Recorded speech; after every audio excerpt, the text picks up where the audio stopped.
Alors je vais vous parler de l'emprunt positif et l'emprunt négatif.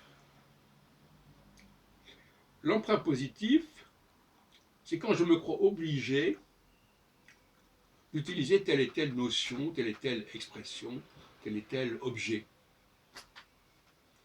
Et l'emprunt négatif, c'est quand je me crois obligé d'éviter toute référence à un objet donné.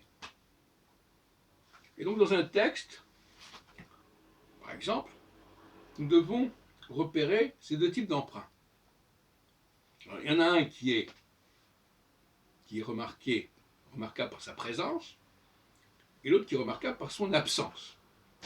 Alors, repérer un emprunt absent, ça paraît être une gageure, de certaine manière.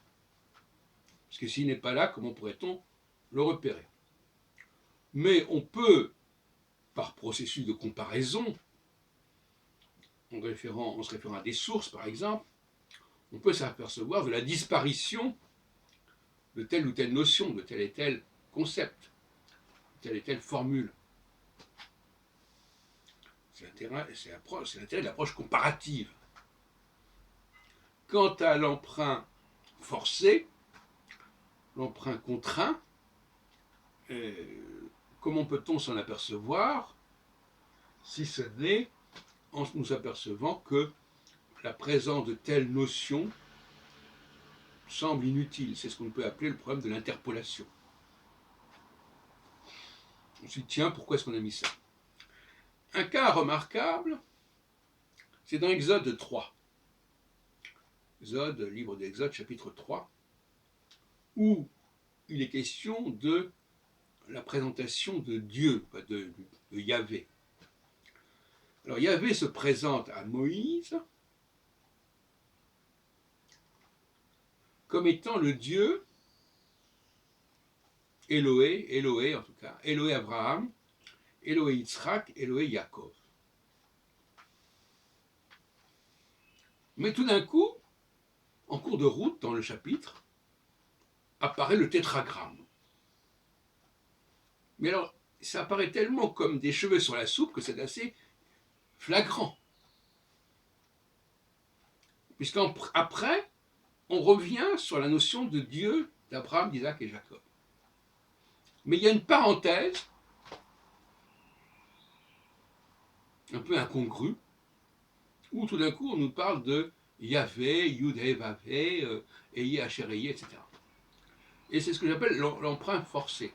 En tout cas, c'est quelque chose qui est rajouté et qui fait probablement sens au niveau métaphysique, tout ce qu'on voudra, mais qui ne va pas dans le cours du chapitre, qui ne passe pas.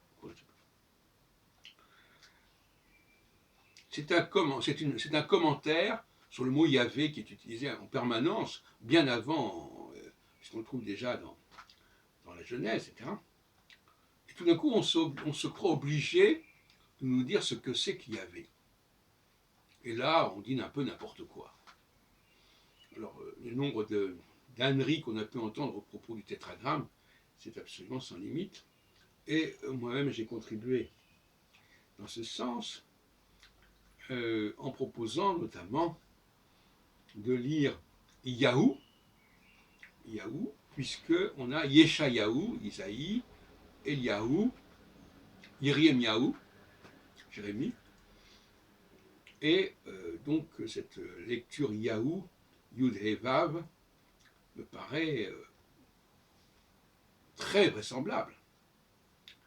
Et donc on ne voit pas pourquoi il y aurait un deuxième He. Voilà, donc ça c'est une piste que j'ai lancée.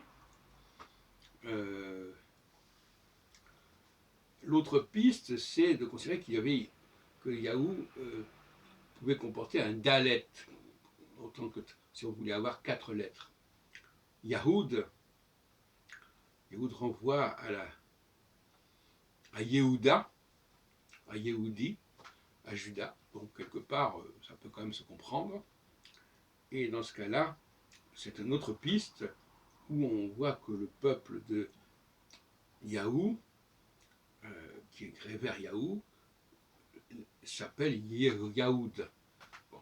Et Yahoud peut renvoyer à une racine qui peut vouloir dire remerciement.